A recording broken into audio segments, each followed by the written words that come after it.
حدیث قدسی ہے کہ اے محبوب اگر میں تجھے پیدا نہ کرتا تو میں کچھ بھی پیدا نہ کرتا، یہاں تک کہ اپنا رب ہونا بھی ظاہر نہ کرتا۔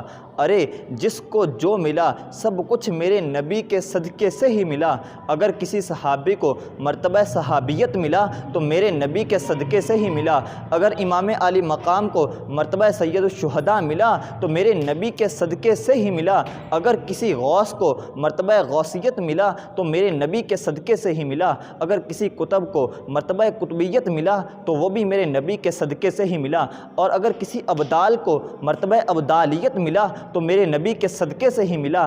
ارے اگر ہم ایمان والوں کو ایمان ملا تو میرے نبی کے صدقے سے ہی ملا۔ اور اگر جہنم سے ہمیں چھٹکارا ملے گا تو میرے نبی کے صدقے سے ہی ملے گا۔ اگر ہم جنت میں جائیں گے تو میرے نبی کے صدقے سے ہی جائیں گے۔ اللہ نے جنت کو پیدا فرمایا اپنے محبوب کے چاہنے والوں کے لیے ہی پیدا فرمایا، اپنے محبوب کے عاشقوں کے لیے ہی پیدا فرمایا، اپنے محبوب کی فرما برداری کرنے والوں کے لیے ہی اللہ نے جنت کو پیدا فرمایا، اور اللہ نے دوزخ کو پیدا فرمایا تو اپنے نبی کے گستاخوں کے لیے ہی پیدا فرمایا۔ سیدی اعلیٰ حضرت بھی لکھتے ہیں نا کہ زمین و زماں تمہارے لیے، مکین و مکان تمہارے لیے، چنین و چنا تمہارے لیے، بنے دو جہاں تمہارے لیے، دہن میں زباں تمہارے لیے، بدن میں ہے جاں تمہارے لیے، ہم آئے یہاں تمہارے لیے، اٹھے بھی وہاں تمہارے لیے، اور اشارے سے چاند چیر دیا، چھپے ہوئے خور کو پھیر لیا۔ کیا بات ہے میرے رضا کی، ایک ہی شعر میں میرے نبی کے دو معجزات کو بیان کرتے ہیں۔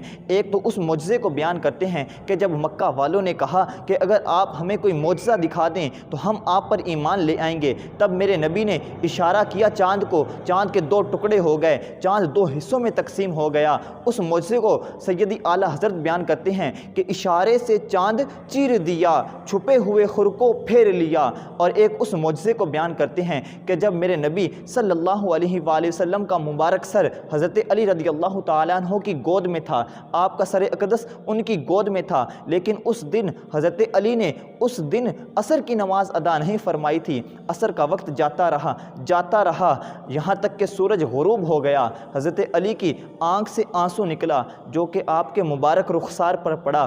آپ اٹھے اور وجہ پوچھی، حضرت علی نے بتایا کہ نماز قضا ہو گئی، تو آپ نے سورج کو حکم فرمایا، سورج پلٹ کر عصر کے وقت پر آ گیا۔ سیدی اعلیٰ حضرت ایک ہی شعر میں اس معجزے کو بھی بیان کرتے ہیں، فرماتے ہیں کہ اشارے سے چاند چیر دیا، چھپے ہوئے خور کو پھیر لیا، گئے ہوئے دن کو عصر کیا، آقا یہ تاب و تواں تمہارے لیے۔ اور یہ سب کچھ دنیا میں جو کچھ بنایا گیا ہے یہ میرے نبی کے لیے ہی بنایا گیا ہے، کیونکہ رب نے خود فرمایا کہ اے محبوب میں کچھ بھی پیدا نہ کرتا، اگر آپ کو پیدا نہ کرتا تو میں کچھ بھی پیدا نہ کرتا، یہاں تک کہ اپنا رب ہونا بھی ظاہر نہ کرتا۔ وہ کسی پنجابی شاعر نے بھی کیا خوبصورت بات کہی، کہتا ہے کہ دنیا تے کوئی بھی آیا نہ ہوندا جے رب نے محمد بنایا نہ ہوندا۔